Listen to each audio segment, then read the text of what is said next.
Ain al-Rimmani, a neighborhood on the edge of Beirut. This is where Lebanon's civil war started.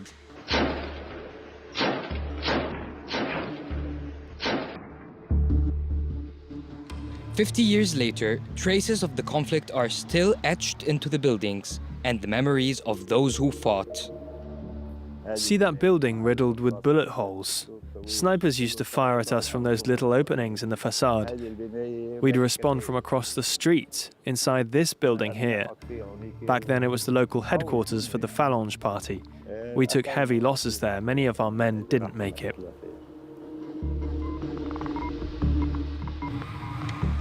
Gibran Baqlini, nicknamed Gurinov after the Soviet machine gun, picked up arms at just 21 alongside the Christian militias. But the front line extended far beyond Ain al-Rimmani. Just down the road, Sodiko Avenue became one of Beirut's most infamous dividing lines, separating the two sides, east from west. Today, the street still marks the limit between the Christian and Muslim neighborhoods.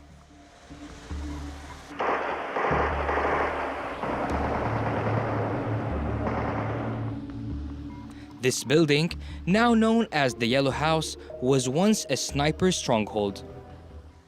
Antoine Msarra saw the fighting unfold from his very window.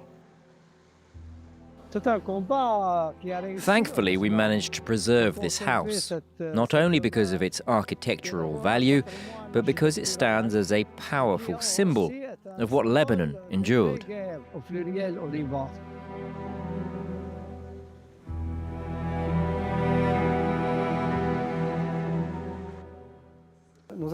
Sometimes we'd sleep upstairs, sometimes on the ground floor, because it offered better shelter from the shelling. There was only one room, just over here, that felt a bit safer.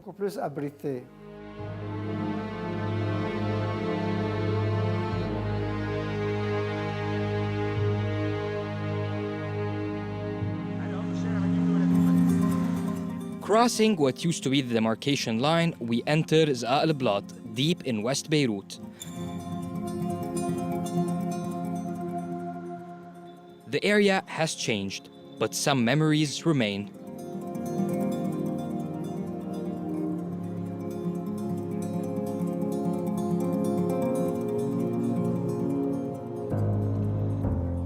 Nabil Salem experienced the war from inside this school and remembers it all vividly.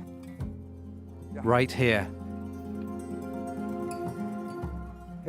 This is where the first shell hit, inside the school's courtyard.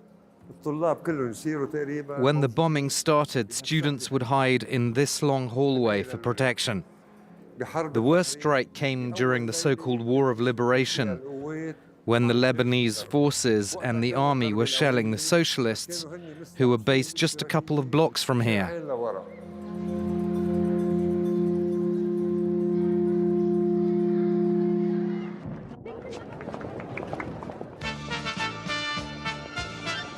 Decades after the war, some figures still loom large.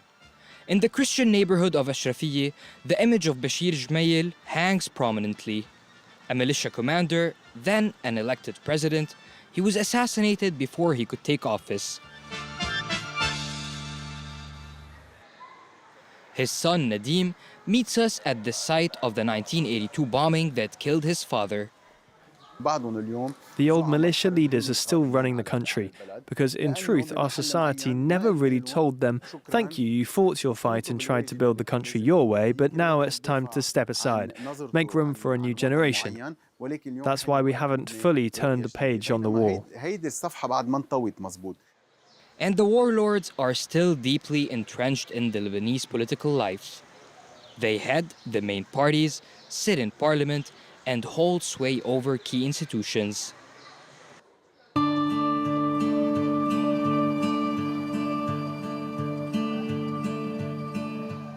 But what about the younger generation, those born after the guns fell silent? In Lebanese classrooms, history stops at 1957.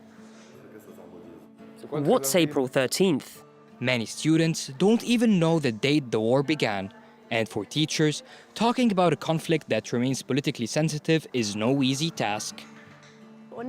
We try to avoid stepping into controversial territory. Instead, we focus on building critical thinking, helping them understand the root causes of the conflict, both internal and external. It's a very delicate topic, especially since we don't have a single history textbook we can all rely on. There's no shared narrative.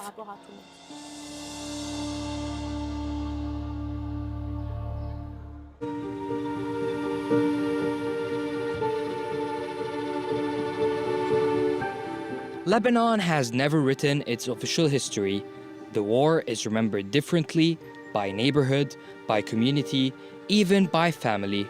There's no unified story, just fragments still waiting to be pieced together.